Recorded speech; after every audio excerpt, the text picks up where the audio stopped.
Masa 3,8, 4,3 triliun dari 2.700 triliun kan 0,0.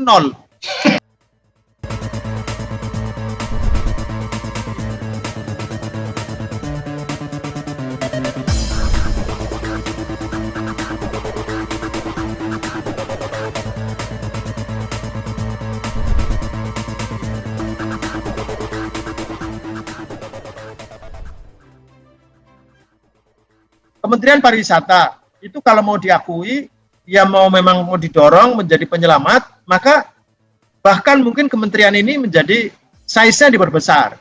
Size itu ya termasuk nanti jadi anggarannya. Masa 3,8, 4,3 triliun dari 2.700 triliun kan 0,0.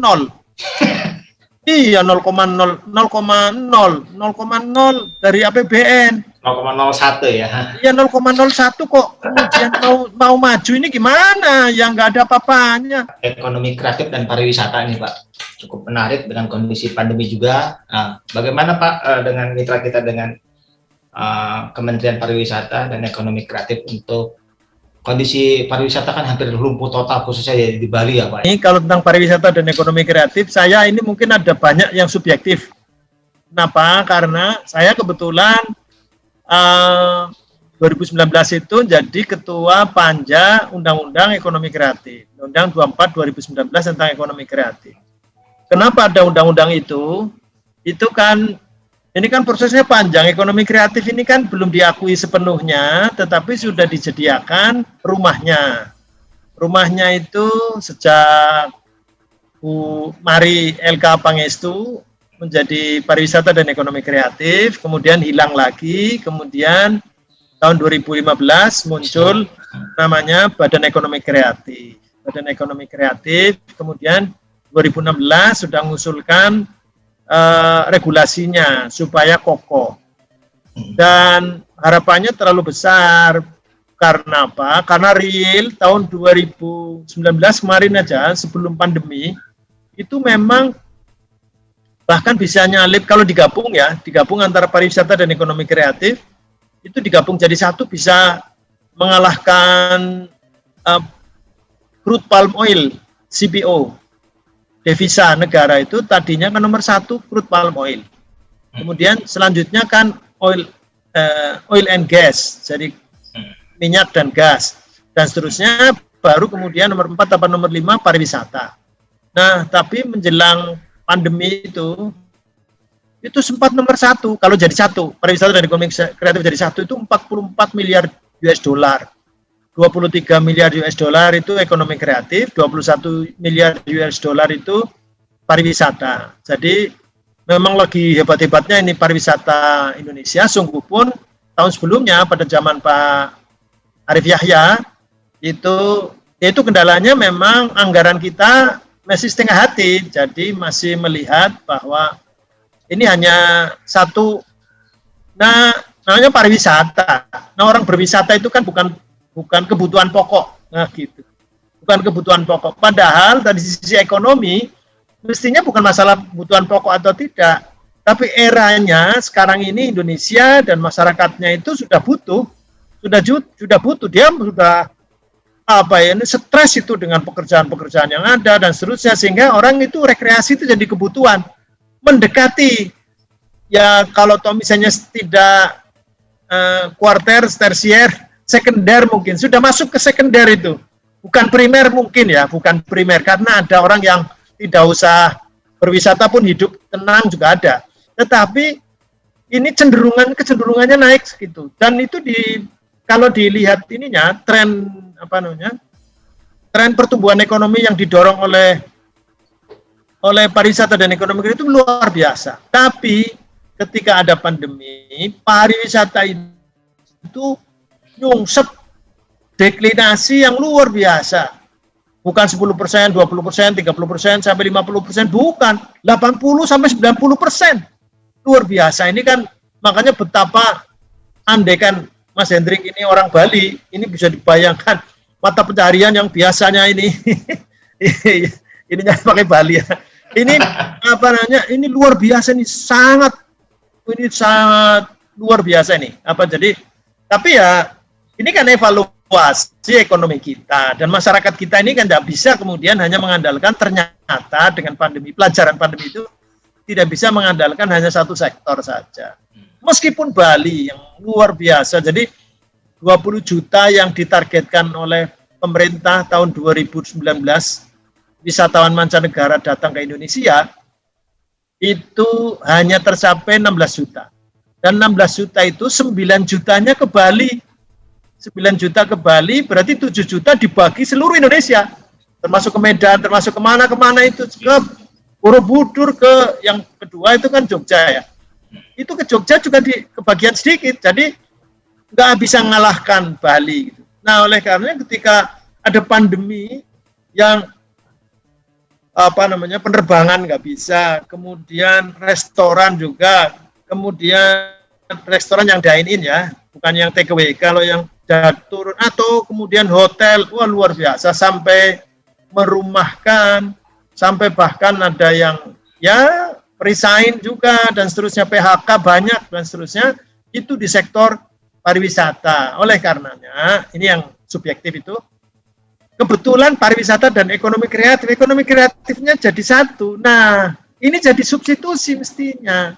Karena apa? Karena ketika dipantau ada yang potensial loser ya, potensial loser itu ada pekerjaan konstruksi, ada transportasi, ada macam-macam itu semuanya potensial loser.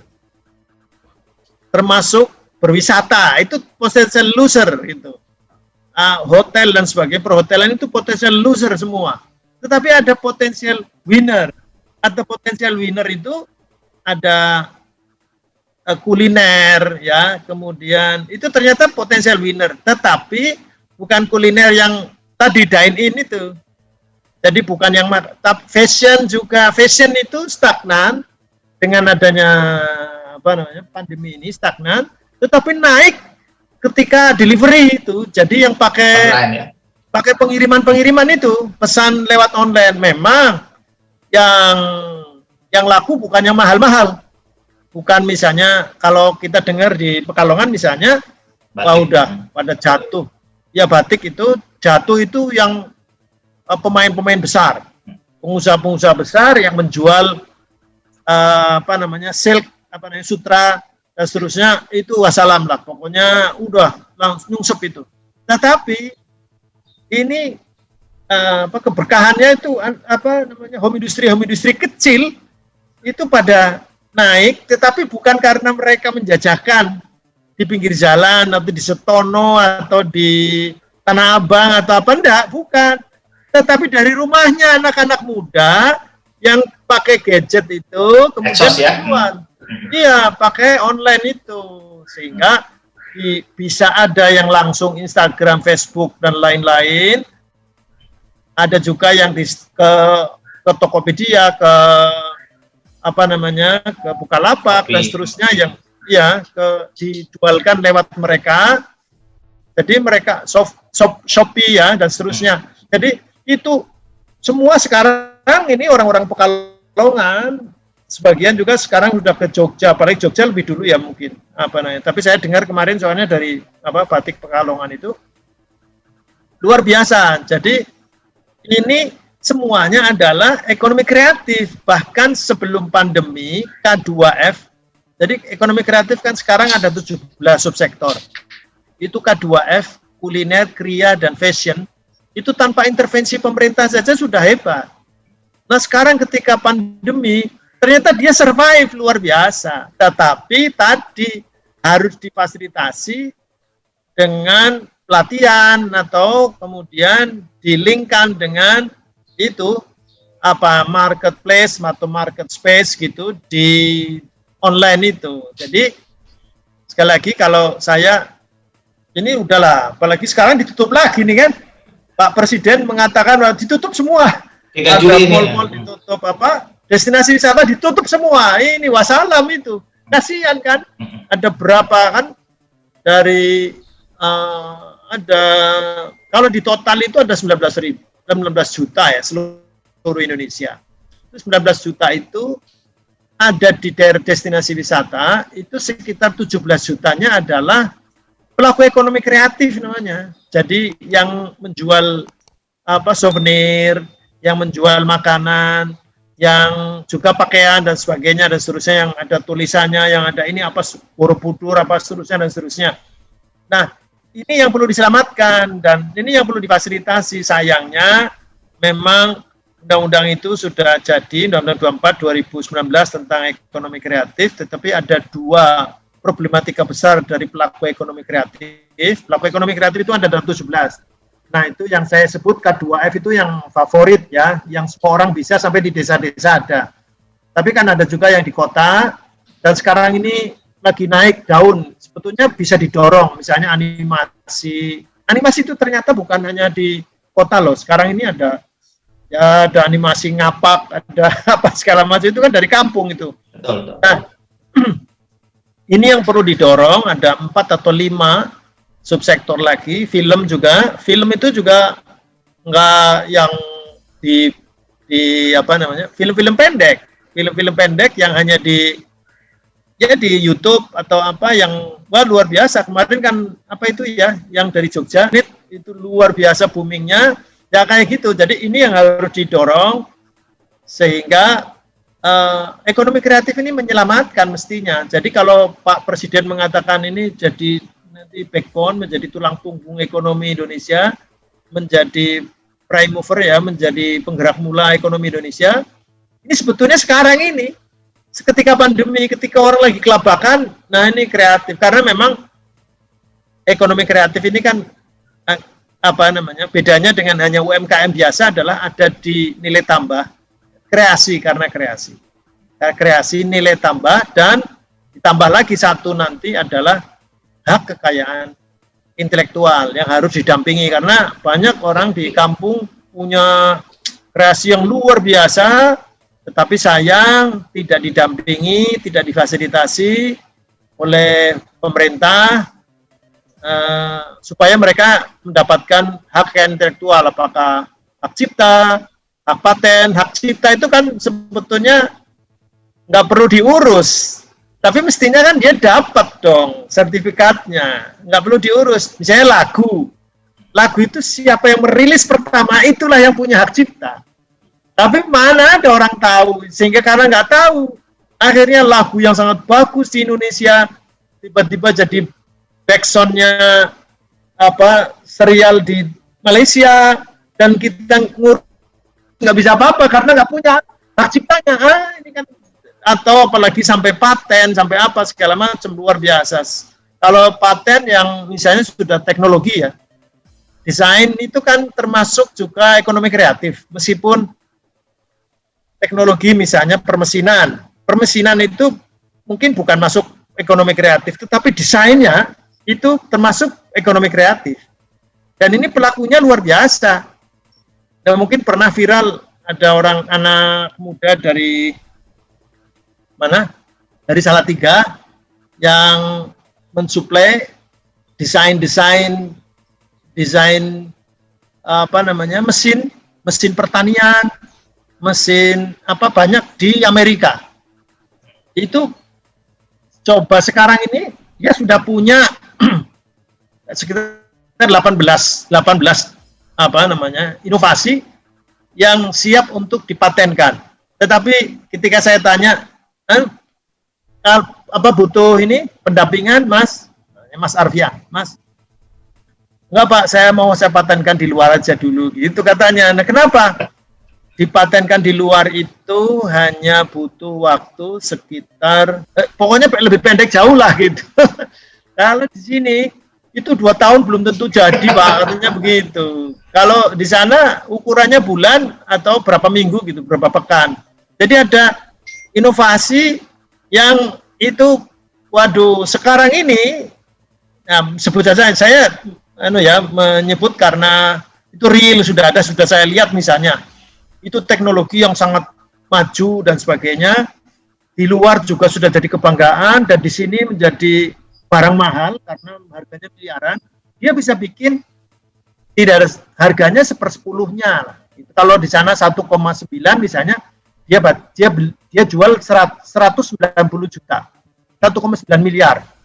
dia jual 190 juta. Saya kemarin diceritani sama ada institut teknologi di Sumbawa, saya beli ke Mas Arfian 120 Pak, katanya. Wah, lebih murah lagi, 120 juta. Itu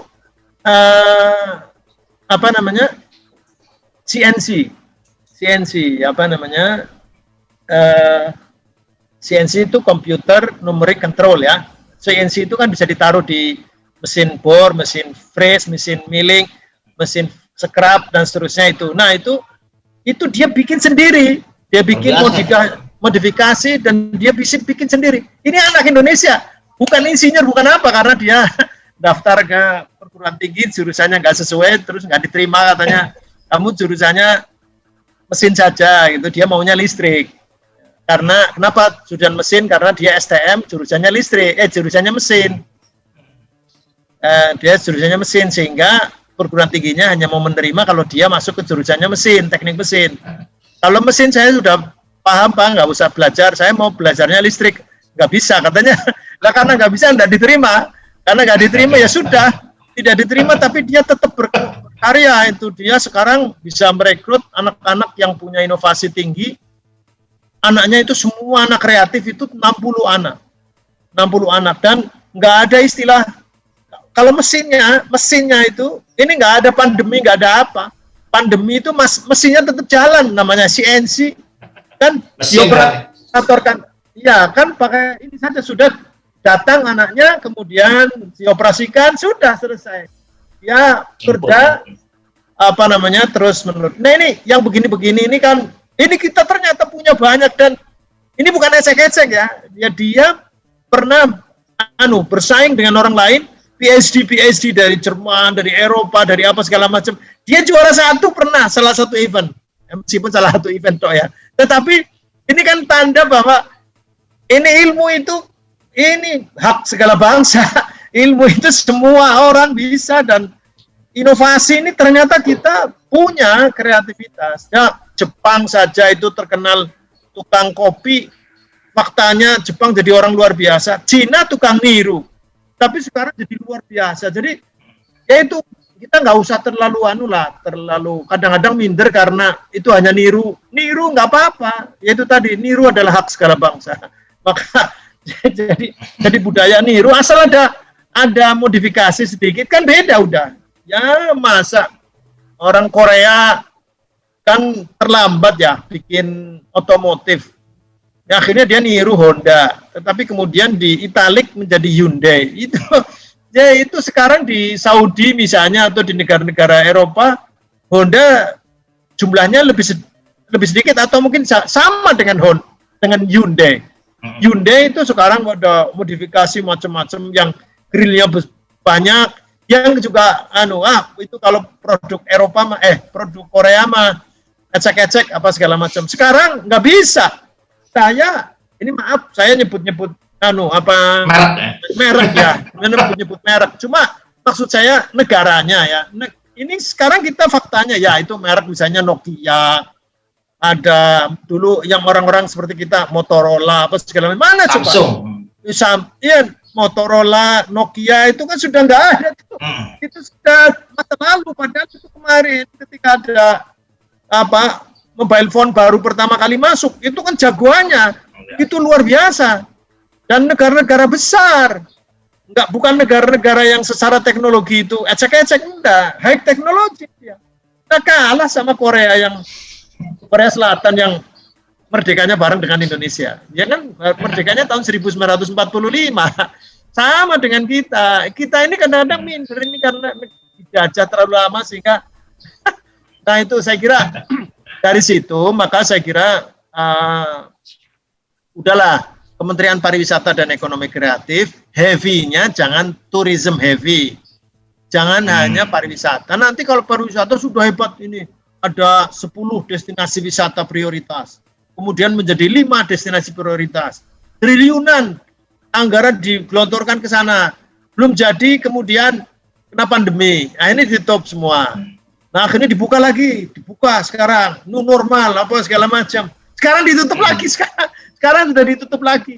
Masalah, artinya investasi di situ itu terlalu besar dan terlalu spekulasi, apalagi dengan kondisi seperti sekarang.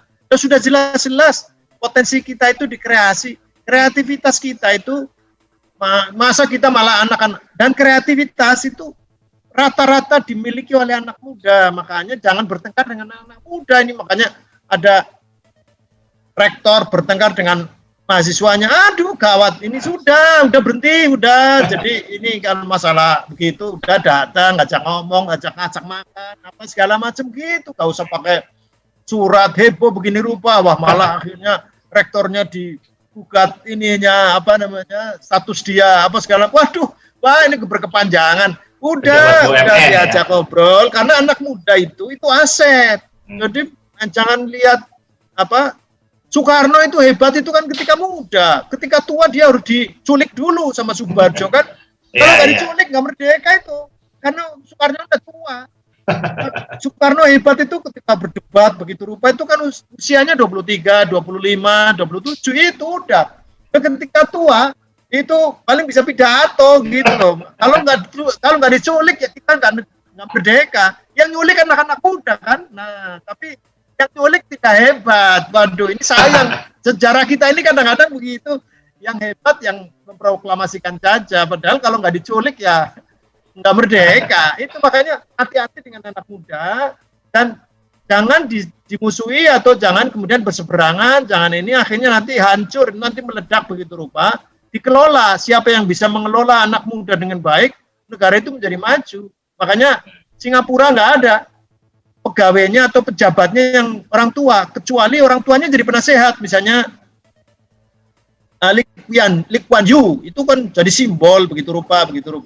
Tetapi coba pejabatnya istilahnya yang urban profesional, yang agung, yang urban profesional, yang apa namanya profesional muda kota, ya memang mereka kota semua sih ya, jadi yang urban profesional. Jadi semua yang urban profesional muda dari kota, semuanya, bahkan diplomat yang ditaruh di sini, saya kadang-kadang ini anak kecil kemana, dari mana, dari ini, ternyata itu dia diplomat dari Singapura. Jadi wah, dan saya terus mengkritik ini Kementerian Pariwisata, bahkan tidak hanya Kementerian Pariwisata, pemerintahan ini kalau mau, Kementerian Pariwisata itu kalau mau diakui, ya memang mau didorong menjadi penyelamat, maka bahkan mungkin kementerian ini menjadi size-nya diperbesar.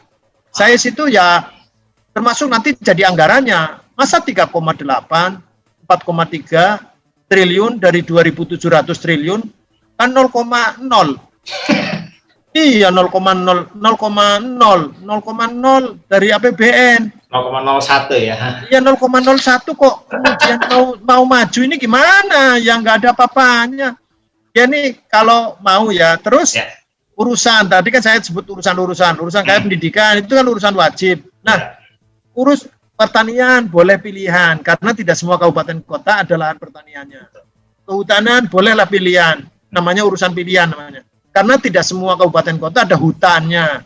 Sehingga apa gunanya jadi dinas kehutanan kalau nggak ada hutannya. Kan, tapi kalau ekonomi kreatif semua sekarang ada. Nah sehingga perlu dialog juga dengan Kementerian Dalam Negeri ubah ini supaya ini nanti kan nggak tahu ini pandemi sampai kapan. Kalau pandeminya nggak selesai, padahal mana ada dinas ekonomi kreatif, nggak ada. Sampai sekarang tidak ada. Di 514 kabupaten kota tidak ada dinas ekonomi kreatif, nggak ada. Adanya dinas pemuda olahraga, dinas pariwisata, dinas pendidikan, dinas perindustrian, dinas perdagangan, dan sebagainya. Di kabupaten kota tidak ada. Di provinsi ada pun kalau nggak salah hanya Provinsi Jakarta kalau nggak salah. Itu gabung dengan pariwisata. Jadi dinas pariwisata dan ekonomi kreatif sama dengan kementerian.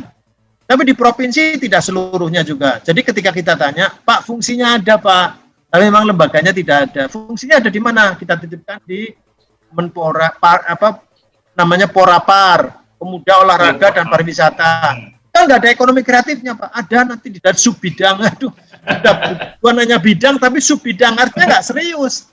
Secara kelembagaan tidak serius, secara anggaran, contohnya dari APBN saja 0, apalagi di provinsi dan kabupaten kota belum ada. Jadi mohon maaf, mungkin anak-anak muda yang pada bikin ini kacamata frame-nya dari apa dari kayu, ada juga yang pelukis, dia pakai solder, wah luar biasa. Kemudian ada yang ngelukis pakai kayu, diduplikasi pakai kayu, dan itu siapa yang pesen? Yang pesen orang Jerman, orang Belanda dan sebagainya. Luar biasa begitu rupa, tapi nggak dikasih fasilitas oleh negara. Kenapa? Karena tidak ada regulasi. Nah, regulasinya sudah ada, Undang-Undang Ekonomi Kreatif, tetapi sayang regulasi aturan turunannya belum keluar. Jadi sampai sekarang mau Gojek hebatnya seperti apa, dulu Mas Nadiem Makarim ketika awal dia memulai startup Gojek itu nggak bisa mendapatkan pembiayaan dari bank. Kenapa? Karena bank itu standarnya adalah aset yang dipunyai atau kolateral atau agunan. Kalau dia tidak punya agunan atau jaminan, maka dia nggak akan dapat pembiayaan. Hebatnya seperti apa, tetap nggak bisa. Oleh karenanya kan akhirnya, Gojek bukan punya kita, itu Gojek punya Singapura, punya ini Amerika dan sebagainya. Bukan begitu, tapi karena perbankan sini nggak bisa memberikan pembiayaan. Nah, sehingga ada pebisnis yang melihat, ini pasarnya bagus, saya invest di situ. Nah, namanya bukan dibeli lah, jadi investasi di situ. Nah, sekarang apalagi itu kelasnya Pak Mas Nadiem Makarim yang sekarang jadi luar biasa. Jadi satu di antara 150 orang di Indonesia startup yang sukses. Nah, sekarang di desa-desa, di kabupaten kota yang mereka punya kekhasan, mereka nggak bisa. Kalau mau ngajukan ini pembiayaan gimana nih? Saya ini sebetulnya pasarnya bagus, sudah diorder dari Jepang, sudah diorder banyak, itu kita dengar ini. Ini real ya, bukan ngarang ini, real ini. Kalau mungkin ini ditayangkan ke ini, maka ada yang dengar, saya punya pesanan dari Sian. Kemudian kenapa nggak dilaksanakan? Nggak punya modal untuk bisa menjalankan. Karena nggak ada yang, kan itu perlu modal dulu untuk memproduksi. Nah, akan dari sana ada juga, kalau kayak Mas Arfian yang dari Salatiga, itu terpaksanya nunggu transferan dulu dari sana. Jadi mereka transfer dulu, akhirnya kan menurunkan harga itu. Kalau uang dulu dari sana itu kan kemudian ya dia harus menurunkan dong, dia mendapatkan fasilitas. Iya, sehingga dia akhirnya mendapatkan added value yang lebih, jadi nilai tambah yang kemudian sampai secara ekonomi juga dia bisa menaikkan, tapi akhirnya tidak. Kenapa? Karena tergantung dari yang pemesan. Nah, saya kira mungkin anak-anak muda yang banyak punya kreasi dan banyak dibutuhkan di dunia, tapi nggak punya modal. Saya kira nanti dengan undang-undang ini mestinya kalau PP-nya keluar, maka nanti ada dua jaminan. Kesulitan mereka kan satu, pembiayaan. Jadi namanya IP financing scheme, namanya skema pembiayaan berbasis kekayaan intelektual namanya. Nah, satu pembiayaannya, kedua pemasaran. Ada juga yang hebat-hebat tapi nggak bisa memasarkan. Nah, itu namanya IP marketing system atau sistem pemasaran berbasis kekayaan intelektual.